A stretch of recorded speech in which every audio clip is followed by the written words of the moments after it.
Hello, thank you for tuning into today's episode of Career Conversations. My name is Unika Walcott. I'm the host of the show and producer, and today's guest is Miraka Gantt. Miraka works at Cella as a recruiting manager. She's got about 5 years of experience.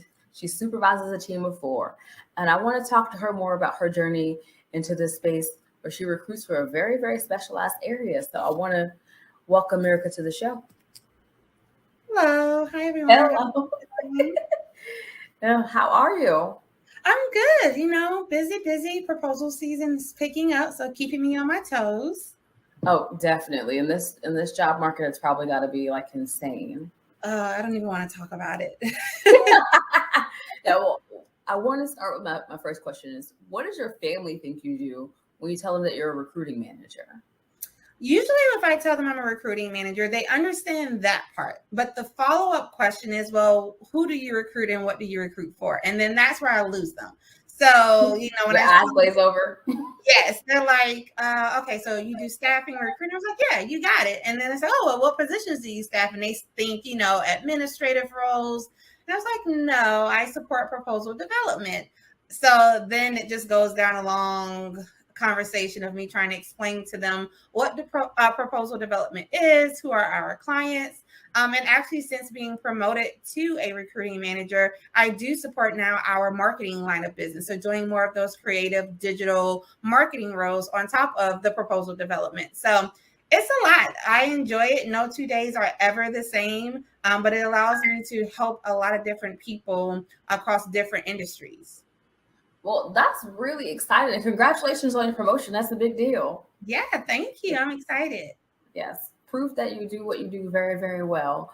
So can you walk me through the day in the life? Like you said, no two are the same, but like what are some of the core elements of your day?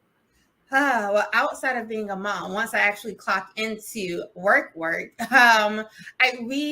try to have some type of structure. So we do have daily stand-up, Monday, Wednesday, Friday stand-up calls where we meet with the team, kind of go over our top priorities, any challenges that we're having.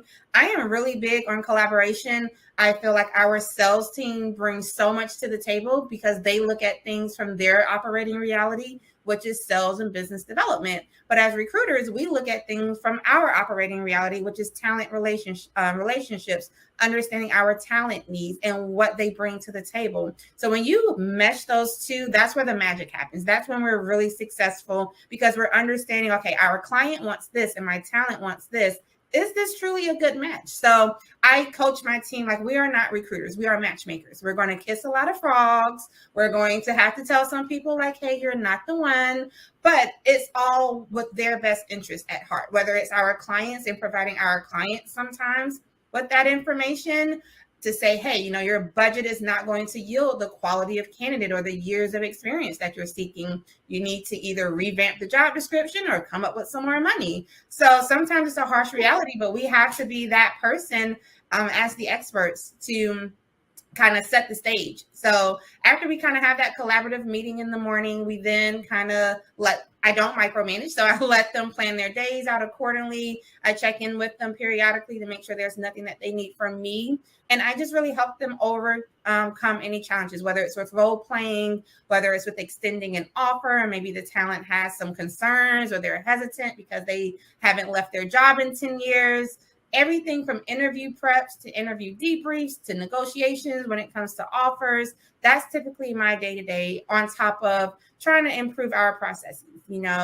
Every company, I feel like we're learning, we're growing. So figuring out ways to work smarter, not harder with the technology that we have. How can we reach more people in a limited time? I know my proposal people will understand when you say it's not a 9-to-5 job.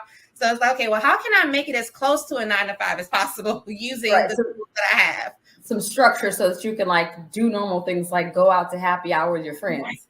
Oh, that touches my heart.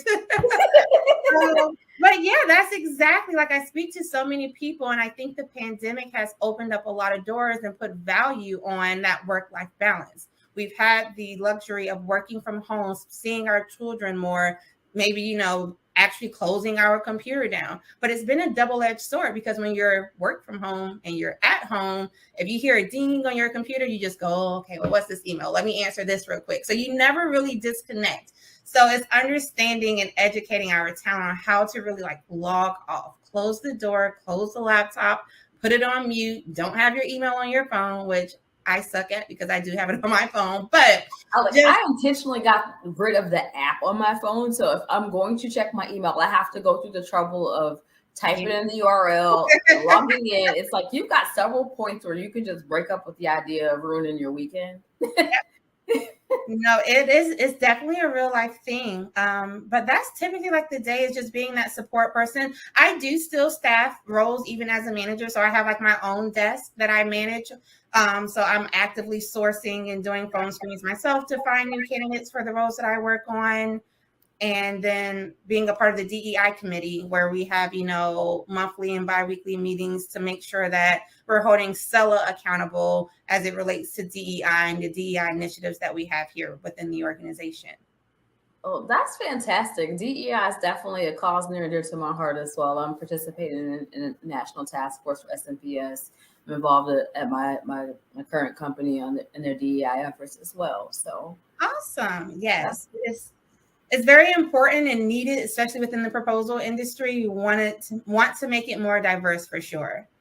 Yes, and that is in so many ways because it's very much, at least in the AEC industry, it's very much women that are doing the work. And I think I was at one company and we hired another guy, and he was like, I took this offer instead of the other 3 offers because there were 2 unicorns in the building. There was a Black woman and a guy in proposals, and I don't see that often. So he took the job.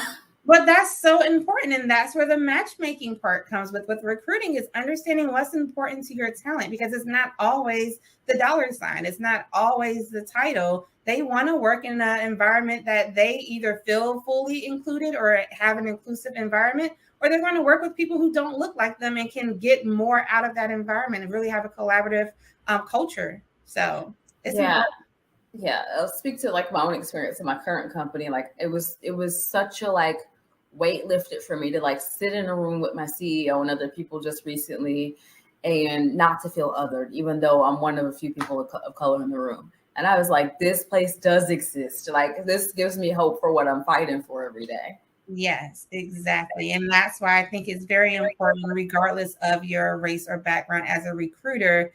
It's, again, our job to not only uplift our different communities, but also educate our clients. It is something that we do ask as a part of like our intake calls with our clients. What does DEI mean to you? What does it look like in your organization? Because these are things that our talent want to know. They want to know, if I accept this offer, what type of culture am I walking into? So it's very important. That is such a like excellent extra mile level of effort, because I don't know that all recruiters are really tuned into the culture to the degree of talking about DEI. A lot of people go, are your office hours actually office hours? Do you got, like those are usually the kind of questions you ask, like, how's your work-life balance? Or, do you guys have decent, PTO packages? Like those are usually the standard questions, but it's great to know that you go above and beyond to make sure that you guys are truly matchmaking in your role. What's your favorite part of being a recruiter? Helping others. So ever since I was like in middle school, the only thing I've ever known that I've wanted to do in life is help others. And so it has changed. In middle school, I wanted to be a physical therapist, honestly, all the way through high school and even into college. And then once I realized, okay, well, if I want to become a physical therapist, I need to go to school for more and more. I was like, don't really want to go or stay in school any longer. So I was like, okay, what else can I do that will allow me to help others? And I will say it has never been like, okay, I'm applying to this job because I'm going to help others. Like I internally find that in every role. So right out of college, I went to Enterprise Rental Car. I have a love-hate relationship with Enterprise. They taught me a lot. They allowed me to grow a lot. But I stayed there as long as I did because I had to convince myself, okay, where, you know what, you're helping people take vacations. You're helping people who wreck their cars get a replacement vehicle so they're not stressed. Like I had to convince myself, like, this is my way of helping others. And having those few customers that really appreciate it the customer service and just helping get them back on the road. I was like, okay, this is fun, but now I want to do something different. And I love to talk. I'm definitely pretty outgoing most of the time. So I was like, okay, well, recruiting is something that I could do. And honestly, it was a colleague from Enterprise said, you should do recruiting. So that's how I transitioned into it. I did healthcare recruiting, doing pediatric care. And that was a little too near and dear to my heart because I had just had my son. So I was. Oh, that can be super stressful. Yeah. So like you spend a whole work day speaking with nurses and families who have children who are ventilators or CPAPs, BiPAPs who can't take care of themselves.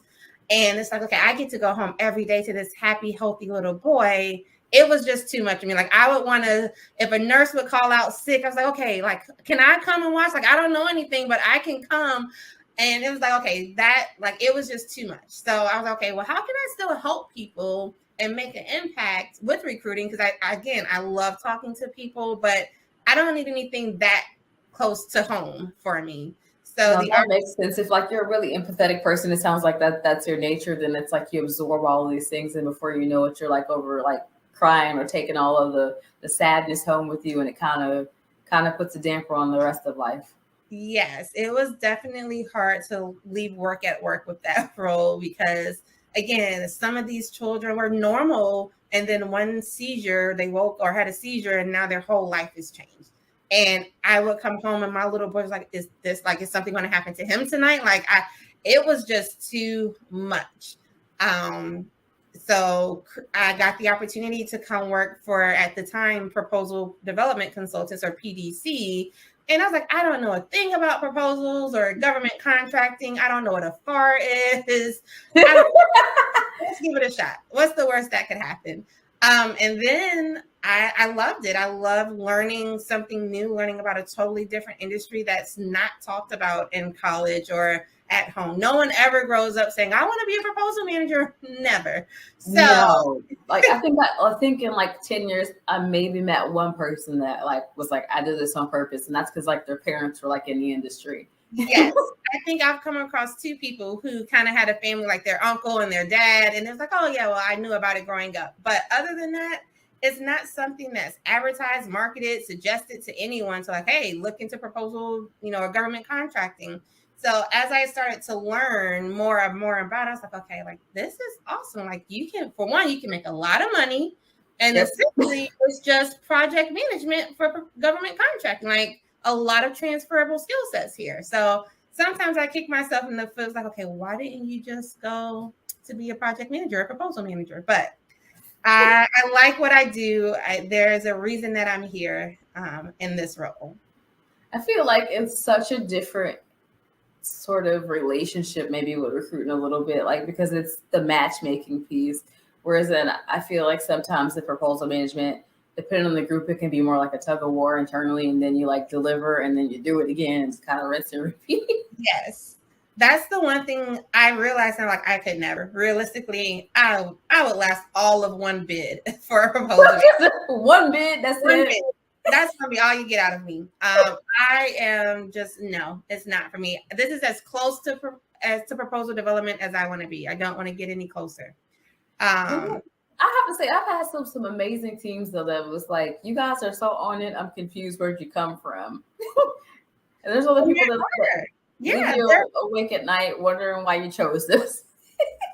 Yes, it is definitely, like, again, there are people. I had an interview today with a gentleman who likes it. He said, I like to win. So he is motivated by having a start, a stop, a win, or a loss. Like there's no gray area. Like it is what it is. And there are a lot of people, I've learned those that are successful and who do 20, 30 years in this industry. Those are those people. They like to have a strict deadline, a start, a stop. They have a structured routine that typically is the same, and you win or you lose. And those are the people that like proposals. I could care less about winning and losing. I'm more of the relationship piece. Like, did we have fun? So me and my husband always joke because when we watch sports together, he's like, it doesn't matter if you had fun, you lost. I'm just like, but the game. So I am like that person. It's like, well, did you make a new friend on the team? Did you have fun? Like, forget the loss. And I don't think I would be a good proposal manager in that sense. It could work. Like, I feel like some people take the approach of like win, loss, win, win. And I will say the high of winning is not the same as it used to be. I'll be honest. Wow. There comes a point where you're like, okay, like I'm kind of aggravated we won this because we did not properly prepare, and now we're rewarding bad behavior. Yeah, that's true too. That is a very good point. So, but no, I super do appreciate like when everything comes together, we've done all the pieces. But recruiting, what would you say is the most difficult part, or what's something you wish you knew before you got started? Oh, patience, but it's something that you learn along the way. So with recruiting, you're dealing with the one uncontrollable thing, other people.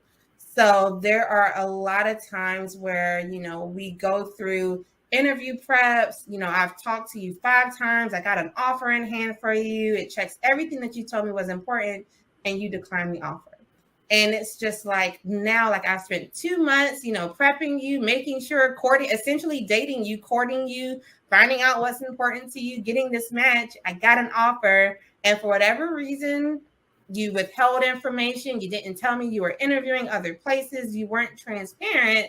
And now I have to go back to my client to say, hey, although you want to marry so-and-so, they are saying no at the altar. They don't want to get married to you. So it's essentially like that. I just wish that now I think I've definitely gotten better, but I wish someone would have told me at the beginning, like, don't take it personal.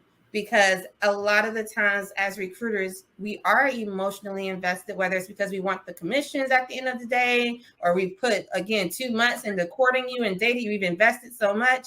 So when we get that no, it's just like, well, why? Like you get upset, you take it home, you're frustrated, and you start to take it to the heart. And at the end of the day, you can't control people. I can only do so much. I can give you all the information you need. I can answer all the questions you have. But if you in your gut feel like this isn't the right role for you, then I have to accept that. And I think that's the biggest thing, is saying, okay, I respect your decision, and walking away, like saying, I wish you the best. And not necessarily saying I will never work with that person again, just understanding like this wasn't the right role for you and being okay with that. Some recruiters will push, and then convince the person to accept the job. And then it'll last 90 days. Exactly. And I am very firm on, I don't work for free. So if we're going to get it right, we're going to get it right the first time. So if you tell me like, hey, Miraka, this isn't the job for me, I might dig a little bit deeper, but if that's your final decision, that's your final decision. Because I don't want you to get there and then quit, and then I have to just start from the beginning all over again for free. I don't want to do that. I would rather just continue the process that I already have going, see who I have next in line, and try to see, find the next perfect match. That makes sense, because the people that were possibly in the queue 90 days ago that you could have called next are no more. Are already off, especially in today's market. People are interviewing 5 times in 2 days. I'm just like, whoa. I just spoke with you. Like you had 1 interview scheduled and now you have 3 offers. Like, what did I miss? So it is very, very competitive right now. So what do you do for fun to take away the stress of the people who didn't get married? For the people who didn't get married, I'm huge on family and friends. Like I will say the one thing that keeps me grounded is my community, the people that I keep around me, whether it's my husband, my best friends, my godmother, my mother. Those are the people that keep me sane. They keep me energized. They keep me pushing forward. And, a glass of wine doesn't hurt to go with that occasionally. Every now and again. You need a glass of wine to get you, close the computer, pour a glass, and, walk away. But essentially just family. Like I love spending time with my family. I also am a big advocate for traveling and self-care. So like, that's the other thing. Like I'm all about a girls trip. I don't care if we go 2 hours up the road and stay in a Motel 6, just being away sometimes is all I need. Silence. So I make sure that I keep that in like every quarter. a girls trip, whether it's just going to one of my girlfriends' house in Atlanta and staying for the weekend, just to get away and just ground myself and remember that I am still me. I'm not just a mom. I'm not just a recruiting manager. I'm not just a daughter. I'm Miraka at her core, and what's going to keep Miraka happy. That is awesome that you're intentional about your quarterly girls trip. She's like, look, this is not an annual. This is a regular thing that has to happen. Well, we do an annual one where we typically go somewhere kind of far, essentially. My quarterly ones are typically, most of them are spread out. So Charlotte, Atlanta. So we will say, hey, we're going to meet up at so-and-so's house and we're just going to stay there, have a girls' night, go out to eat, go out and, just enjoy us. Like pretend that we're back in college again. Oh my gosh, those were the days. The good days. I can't like I used to. I'm humbled quickly when I try to relive those days, but it's me too. Me too. It was like, how did I survive? I have no idea. I'm just like, whoa, like, can I have my 22-year-old body back, please? Yes. But yeah, that's definitely like being intentional is the biggest thing. Like that's something that's on my vision board or my quarterly to-do list every time is to be intentional. I love it. And that it's like not a negotiable. That is incredible. When you are not on your girls' trips,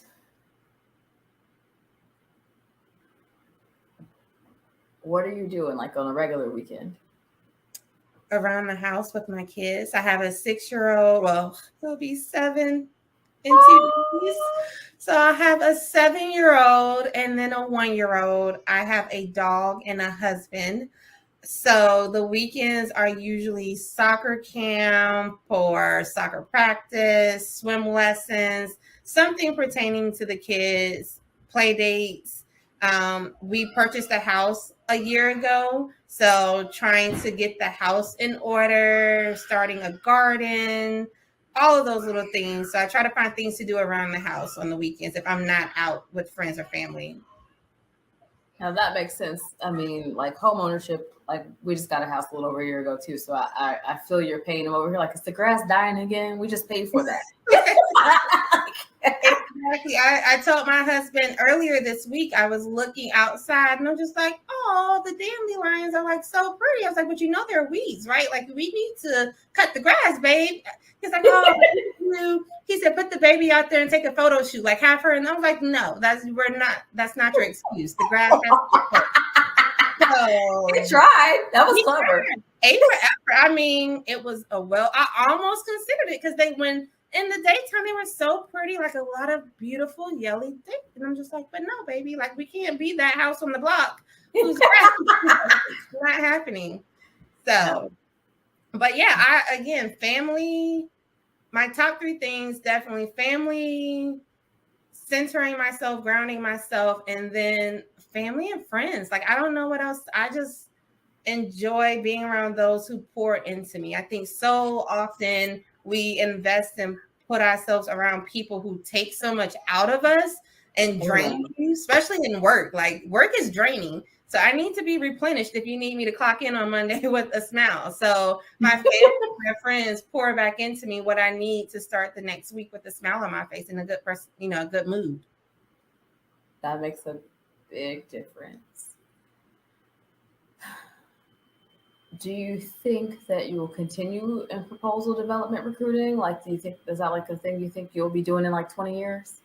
Ooh, 20. That's a long. I want to be retired on somebody's beach in 20 years. But definitely where I stand today, there's a lot of growth that I would like to see in the proposal industry. How long it will take to achieve that, I don't know. And I don't know if I'll even be here to see that fully come to fruition. But I do want to see more diversity in the proposal industry. I want to be able to go on LinkedIn and search for proposal managers and come across everybody.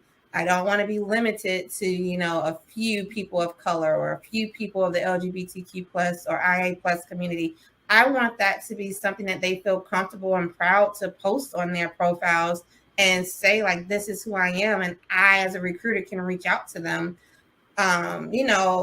that's just what I want to see. So like as a member of the APMP association, I'm a part of the People of Color Affinity Group. And that is something that we're working towards, is how can we, one, get more people in this industry? Because I feel like right now there's a gap. You have those who've been doing this for 20, 30 years, and then you have those who just started 2 to 3 years. So that whole 5 to 10 year gap, or 5 to 7, I call them like Goldilocks candidates. They are hard to find. They're far and few between. So usually they get burnt out at that 7 and they switch to a different department. So I want to see, people staying in the industry for longevity. I want to see more diversity. I want to be able to, when you graduate college, you know what a proposal is. You know that this is a field that you can get into and make money, make 6 figures in 3 to 4 or 5 years down the road. So those are some of the things that I would want to help just educate the community about. But I don't know. Again, the only thing I've ever known in life is I want to help people. So wherever that may lead me, whether it's in proposals, I'm perfectly fine staying here. I love what I do. Whether it takes me to a different industry or a different community, I'm perfectly fine with that as well. Yeah. So it sounds like you've got a very clear, like, personal, like, purpose, and that is like your compass for like what is next. And I think that's a gift, honestly, because so many of us are like, well, if I don't become this, then I have failed. Or if I don't become that, like you said, look, this is my purpose. Do these things align? Yeah. And the biggest thing I've learned is not comparing, because I think a lot of people who are hard on themselves are those who are comparing them to other people in their industry, or maybe so. The internet is just, it's a great thing and it's a terrible thing, because you see all these like snapshots of people's perfect life, but you have no idea of what's really going on behind the scenes and how miserable they are. So I do try to remind myself, like, there's only one of me. God didn't make 2 Mirakas. He made me intentionally for this purpose. And I am not like anybody else. My life, my journey, my experiences are not going to be like anybody else's. And I just embrace that. I don't want to have any regrets. Now, I can't say what I have, done some things differently. Maybe so. Do I regret it? No, because it led me where I am. So I'm intentional with following my purpose, and whatever I do, I have to feel good closing my eyes at the end of the day about it. I have to feel like I'm putting something good and positive into the world. I can relate to that 100%.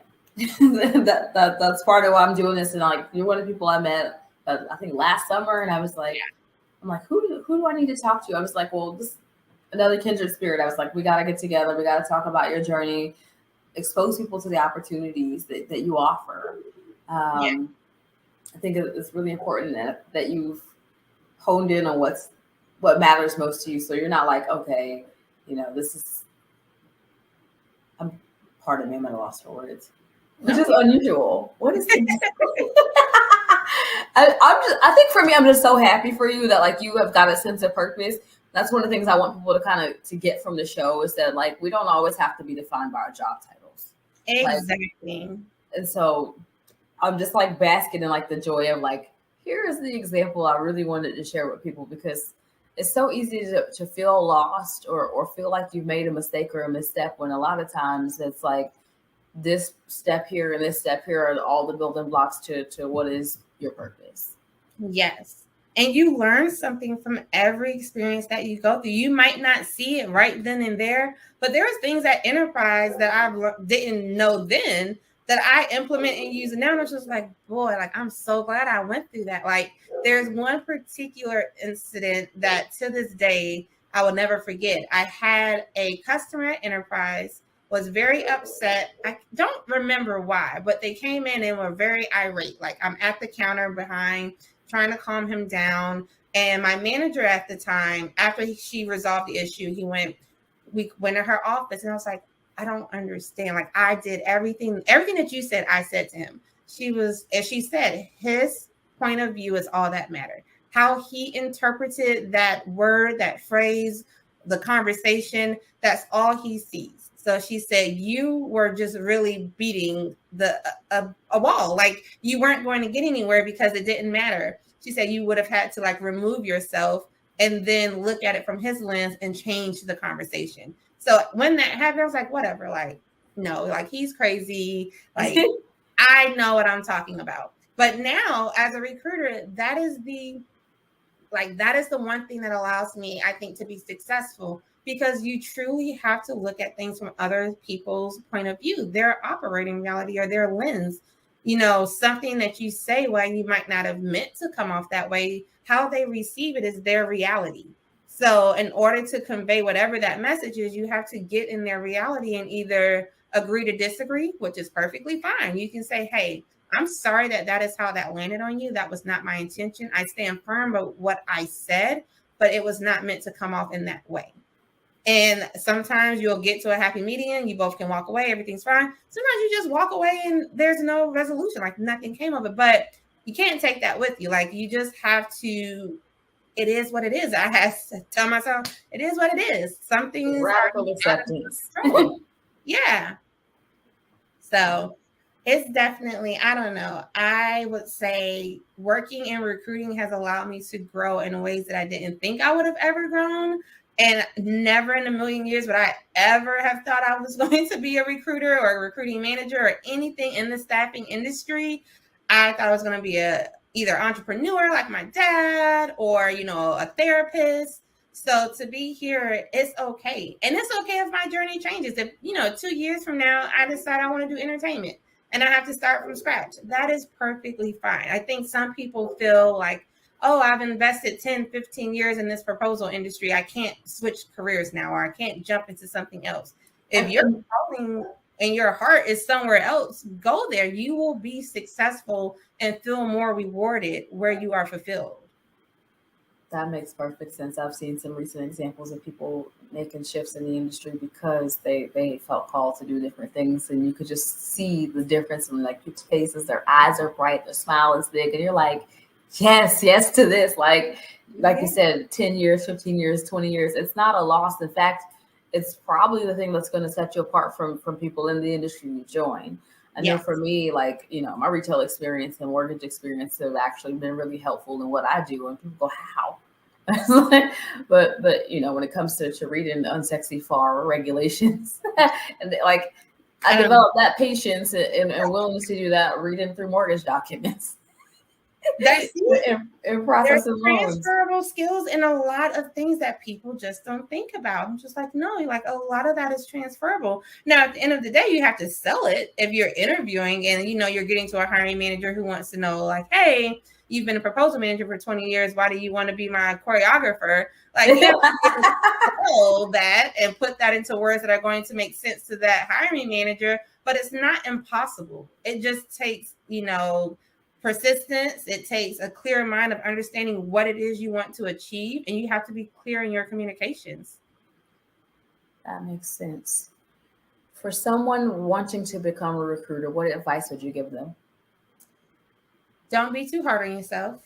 It's a roller coaster. There's going to be wins. There's going to be losses. Just remember to be genuine and be honest at your core. Don't force things. Remember, patience is a virtue. Not everybody will have it. So not everybody will have it. That part. Honestly, yeah, it's rewarding. It is. If you are someone who likes to talk, meet new people, network, then this is for you. So if you like to network and meet new people, that is cool. Is there anything that I have not asked that you'd like to share? I don't know. This has been so much fun. I was like super nervous. I was like, what would somebody want to learn from little old me? No, I would say just, don't be afraid to ask questions. You don't know what you don't know, and you will never know if you don't ask. So that is like the biggest thing. It's okay to not know something, but if you intentionally don't find the answer, then you're your worst enemy. So I would just encourage people to ask questions, be vulnerable in situations where it calls for you to be vulnerable. And yeah, that's really it. I love it. She said, look, ask all the questions. Yeah, as being a part of the DEI committee, it's something that I didn't realize, well, not never realized, I haven't had encounter until recently, where someone messaged me and she was like, hey, I'm sorry to ask these questions, and I want you to know now, like, I genuinely don't know. And it was a question regarding, I think, pronouns and other things. And I was like, first, thank you for feeling comfortable enough to come to me. And thank you for acknowledging the fact that you don't know. Like, no one here knows the answer to everything. And that's okay. That's what makes us human, is that we are imperfect. We don't know everything. So having that conversation, being able to give her an answer and to say, like, hey, honestly, I don't know the answer to this last question. We might have like, I'm not an expert in DEI by any means, but I know my strengths, I know my areas of improvements and where I can grow. And as long as you are clear with that, like, that's what's important.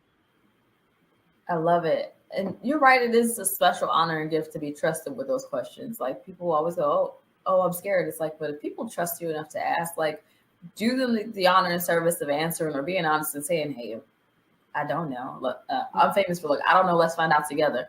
Exactly. Well, girl, let's Google this. Let's see what Google, and maybe find us, an expert to ask. But again, asking those questions. Yes, definitely. Well, Miraka, I want to thank you so very much for being a part of the show. I'm glad you had fun. I always tell people, if it's not fun, we did it wrong.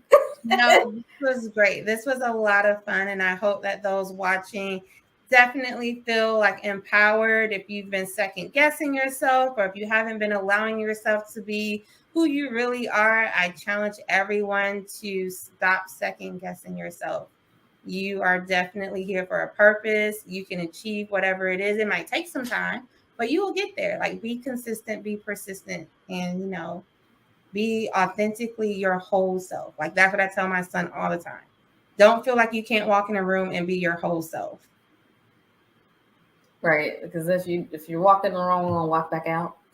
Exactly. If you walk in the room and you're authentically whole self and you're not accepted, appreciated, just go ahead and close that door. That's not the door for you, baby. That's not the room you're meant to be in. Right. So if people want to get in touch with you and learn more about opportunities with Cella, how can they reach you? So my email is m.gantt@cellainc.com. And that's the best way to reach me. If you message me on LinkedIn, I don't check my personal LinkedIn messages that often, maybe once a week. But if you email me, unfortunately, my email goes everywhere I go. So you have a better chance of getting a response that way. And there you have it. So now you know how to get a hold of her. It might help if you like drop career conversations, the subject line. She might know where you came from. I don't know. Give me a heads up. So let her know what's going on. But thank you so much. Everyone who's tuned into today's episode of Career Conversations, thank you for your love. Thank you for your support. Love y'all. Until next time. Bye.